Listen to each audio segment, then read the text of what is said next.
What's up, everybody? This is your girl, Onney, the CEO, and I'm back to bring you another week, another fire segment. And tonight's guests have definitely been keeping it in the bag. So I need you guys to buckle up your seatbelts because you're now plugged in, tuned in, tapped in to Outside the Box.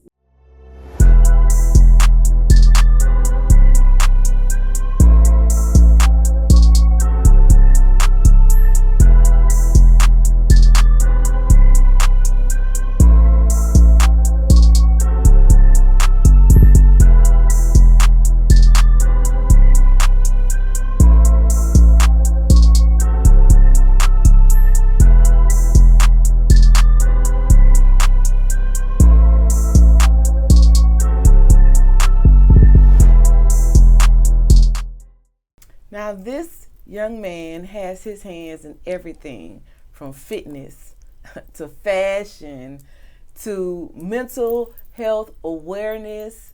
Now he's gotten into a little bodybuilding. I'm going to try to push him in that direction, but he's mostly known for publicity and management. I need you guys to give it up for Mr. DG Bags. Thank you. That was a lovely intro. I appreciate that. Oh, man. I didn't know you knew all those things. Good job. Well, I screw up the internet. Everybody can't, say like my guys over there at Exotic Pop, everybody can't come up here. Okay. So I definitely do a little research into anybody that's in, that inquires about coming onto the show. And I am familiar. I've been in some of the same places as you have, as far as covering red carpet and doing media, but this is our first time to really just be able to kind of get to the nitty-gritty of what you do, as well as sharing it with the world. I hope you don't mind. No, I don't. Thank you. It's an honor. It's a privilege. I want to first give you an opportunity to tell those that are listening and watching who you are from your words and what all you do. Oh, no, why you do that? You the interview. I'm too bashful for that. You can't be that way. Come on now. I don't know. Because I don't want to know, it might be something I forgot. Well, I am a musician, a rapper, a songwriter. I play the guitar. I played in churches. I've written songs for many people that I can't speak of. I actually got into radio to further my music career. I felt like that was a level that I didn't, that I just reached in Houston. I went in all the rap contests and battles and things like that, and I didn't know at the time all I needed was a publicist. But so yeah, I was like, I'm gonna take the ludicrous approach and get into radio to further my music career. And then God gave it to me 100 times more than I could ever ask for as an entertainer, leading in the radio, which led into management and publicists and things like that. But that's a long story. Okay, so I was just gonna ask you before deciding to launch your own management company, what was life for you? Because like you got into radio before management, correct? Mm-hmm. So what was your aha moment in radio that said it's time for me to be fluid and do something that's outside the box of what I'm in? Okay, so there's really like 2 to 3 different situations in radio. So the first thing was I was on this show with it was called The Recap with Netta D. She was the main host, and we had a DJ, and we did it on Thursday nights. And the premise of the show is we bring a guest in, we talk about what you did that weekend, and we talk about your album. And then at the end of the show, the DJ would play instrumental, and then we would rap. Mm-hmm. And then I would repost it that Friday for Freestyle Fridays, and we would gain a lot of traction and getting a lot of numbers. And then about 7 weeks in, we started getting less inquiries, and then somebody had to pull me to the side and was like, yo, Bags, don't nobody want to come on the show if the host is going to be out rapping the dudes that's promoting their albums. So I was like, I had to make a choice, rap or do the interviews. Mm-hmm. So I just stayed focused on that part. The second part was, the Core 94 was, local, independent. We don't have Radio 1 or, what's that, Clear Channel, anything over. So it was all independent. So trying to chase artists or so-called, or not say so-called, but celebs around in Houston was like really difficult to get interviews.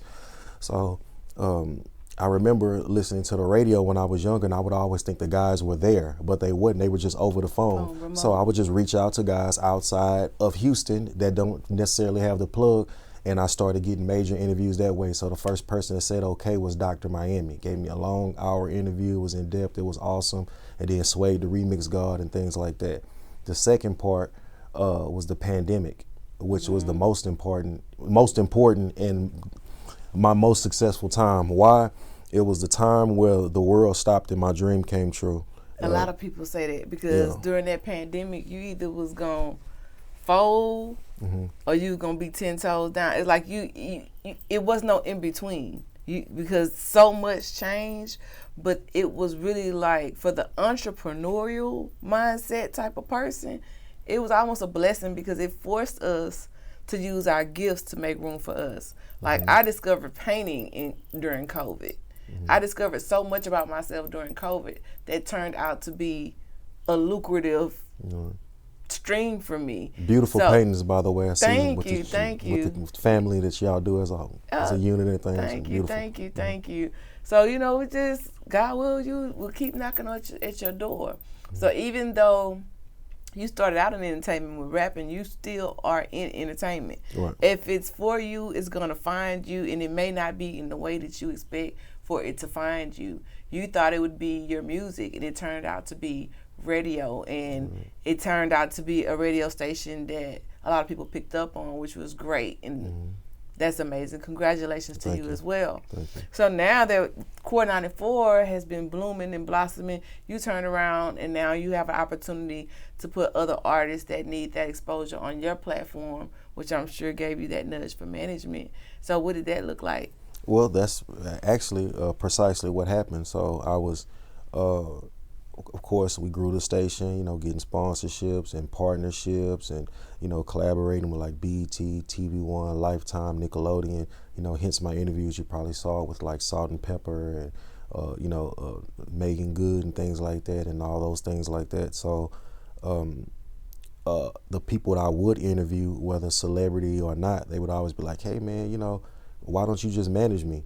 And I'd be like, well, the same thing that you do for the radio, it's the same thing as a brand. So it kind of led to that. And then about in 2021 midway, there were some inner problems with the Core 94, which kind of forced my hand to go into management.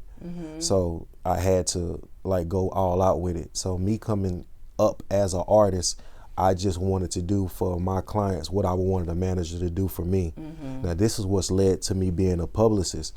The things that I were doing for them, able to, the things I were able to get done for them. The exposure. Right. The different level of exposure. Precisely.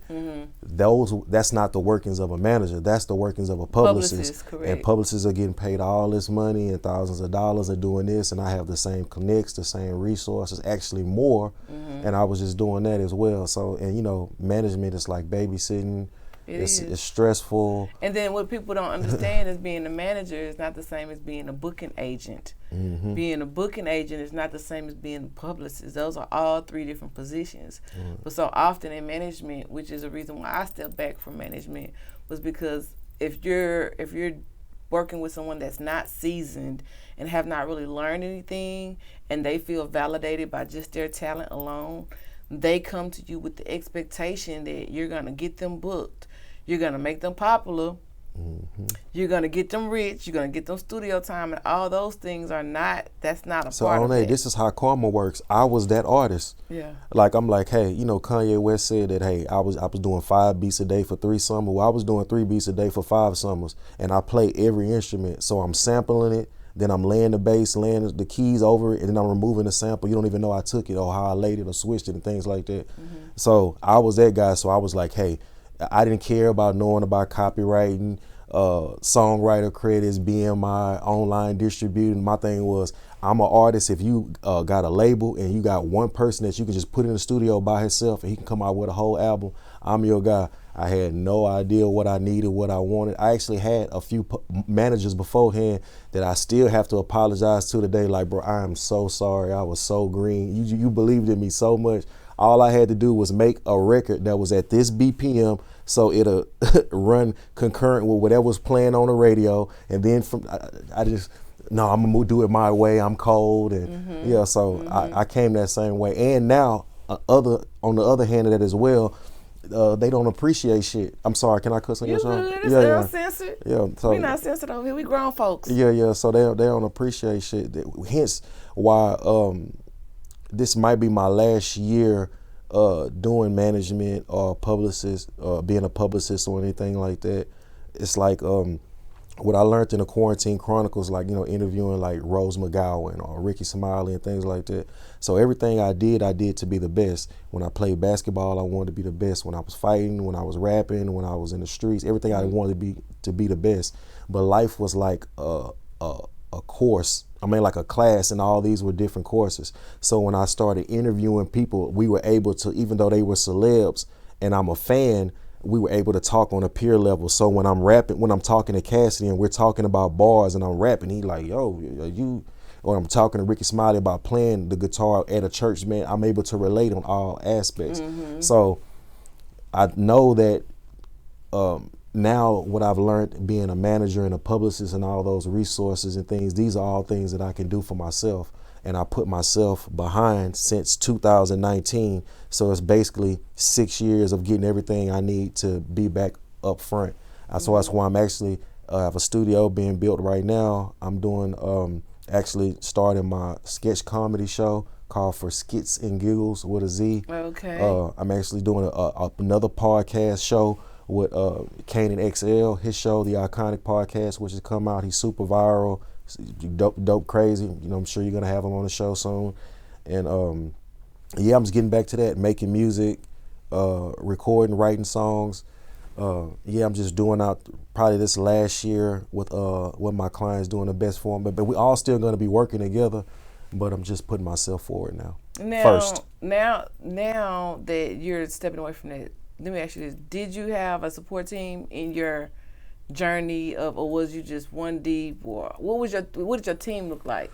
Well, this is a heavy story. I know we don't got much time, but so in 2017, I got pulled over, and I was doing some things I wasn't supposed to be doing, too old to still be doing. And when I got pulled over, not to be in detail, I should have went to jail. And in all aspects. I was just to give a little detail. I got pulled over. I had this on me. I was smoking. I don't have no license. I don't have the registration out. I got tickets. So, you know, in the state of Texas, when they pull you over, you got warrants. They supposed to take you in. When they took my ID, it's because I didn't have a license. I heard God speak to me as clearly as me and you talking right now. And he said, you know, if you pray, I'll get you out of this. And I prayed. And you know that scene on The Matrix where Neo jumps off the roof and Morpheus tells him, like, everybody's talking about The Matrix. What is going on? I'm going to go home and watch The Matrix. You missing out. You like the second guest that referenced The Matrix. You missing out. Go ahead. Matrix and The Godfather, you can raise your kids off those two movies. But when Neo jumps off the roof, Morpheus tells him that you have to know that this world is fake.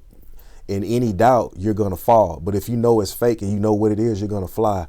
So he jumps off the roof and he falls down. It liquefies. He doesn't die. So when I said this prayer, I said it with unwavering faith. And after I said it, instead of asking for something, I just had this overwhelming feeling of gratitude. And I said, God, thank you for everything. Well, I said Jehovah. I was raised Jehovah's Witness. I said, Jehovah, thank you for everything you've given us. And the most important thing that you've given me and all of us is free will. Now, obviously, I am a horrible decision maker. All right. So if you can just make the decisions for me from now on, I promise I will put in the work. So you know how people pray, God, give me strength or let me get through this day. Or so I'm not praying for none of that. You gave me wisdom, smarts, experience, family. I got all my limbs, see, all my senses. I'll do that. And from that point on, I went every situation like without fear. So any opportunity, I haven't failed. I swear to you, this is humbly speaking. In like 5 years, I've been hitting like all net. No matter when anything I did for a client, oh, Raquel, you want to okay, this is Allegiant Airlines. Oh, you want to get on Good Morning America? Oh, I got you. Oh, you want to get on Dr. Oz show? I've not failed at anything. I was watching with my partner at the time, the Core 94. We was looking at, you know, on the internet, and I saw Black China was doing like some music. She had dropped a song with a Trippie Redd. I was like, oh, I'm finna get her on the show. 2 weeks later, she was on the show. Like, so it's not me, it's God. It's just me putting in the work. Yeah, you definitely can't skip the work. Yeah. I always tell people to piggyback on what you were saying about when you said that one prayer.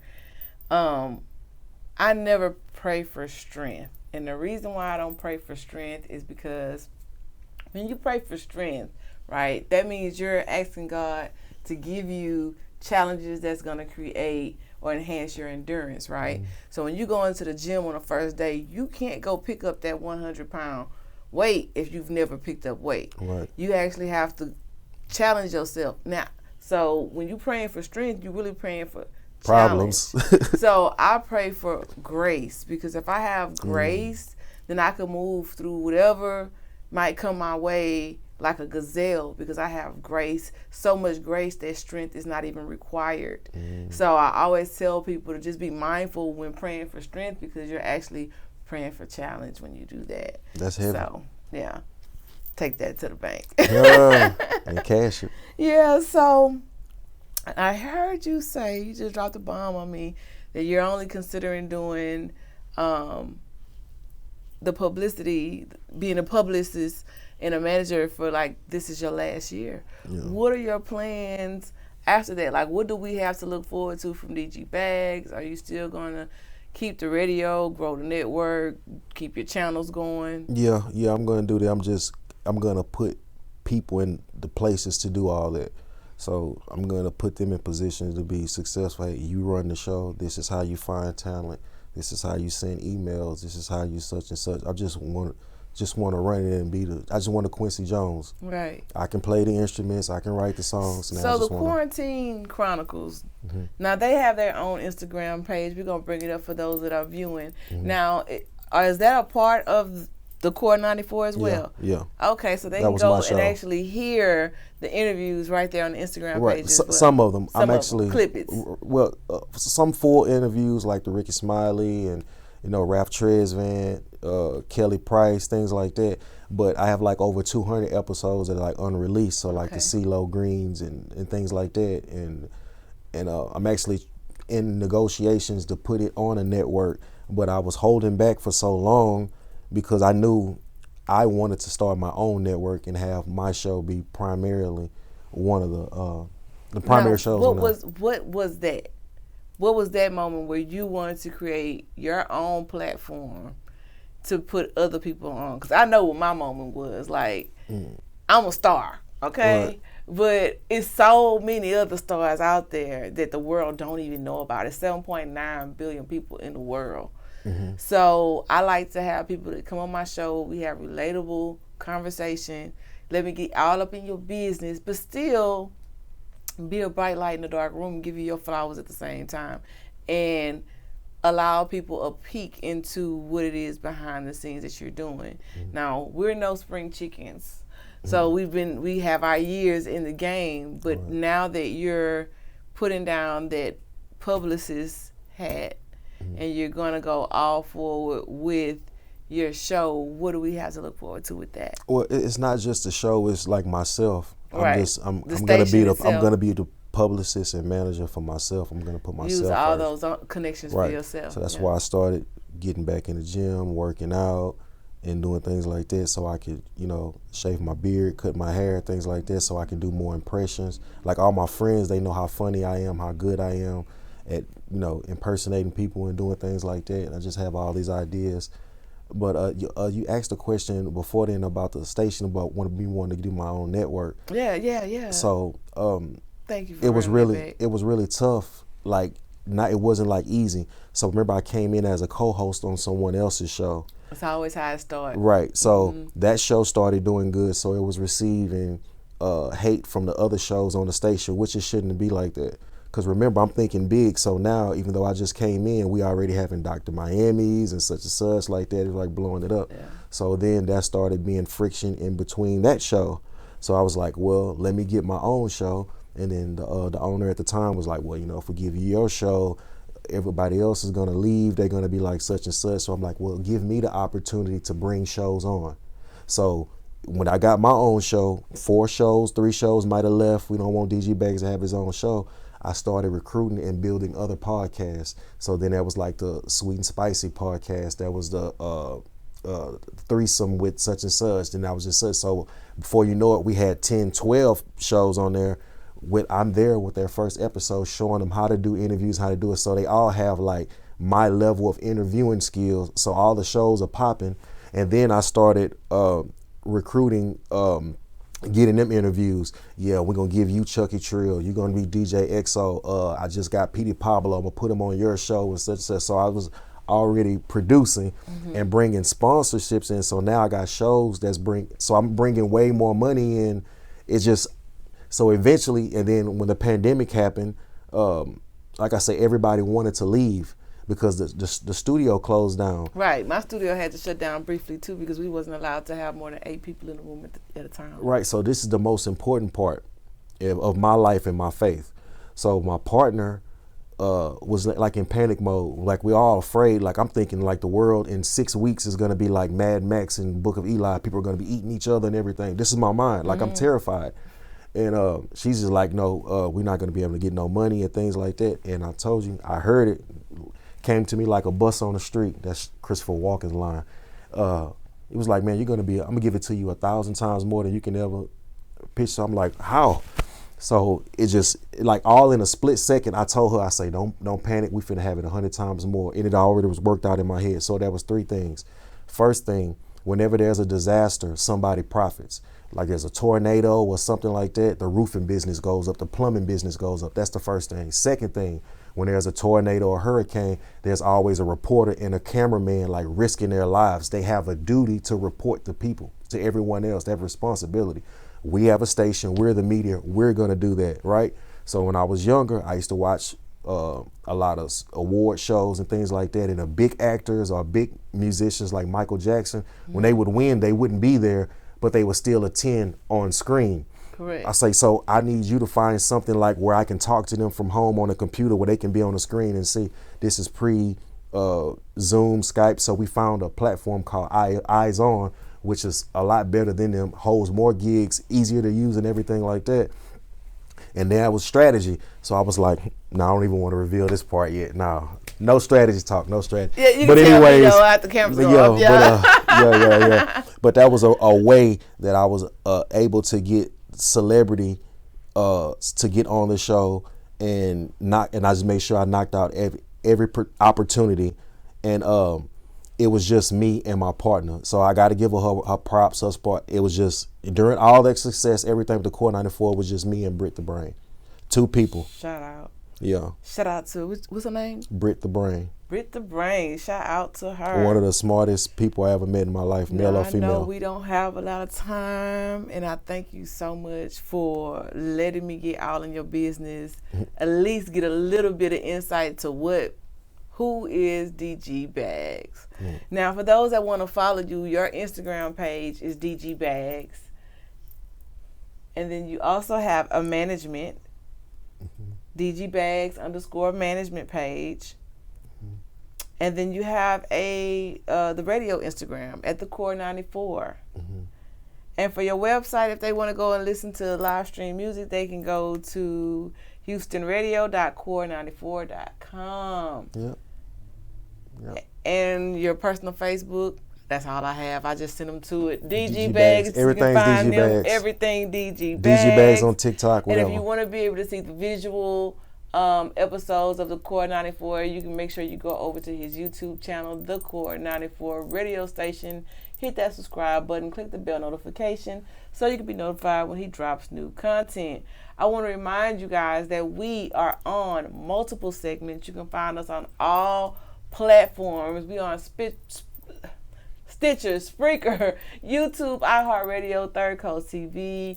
You can find us everywhere.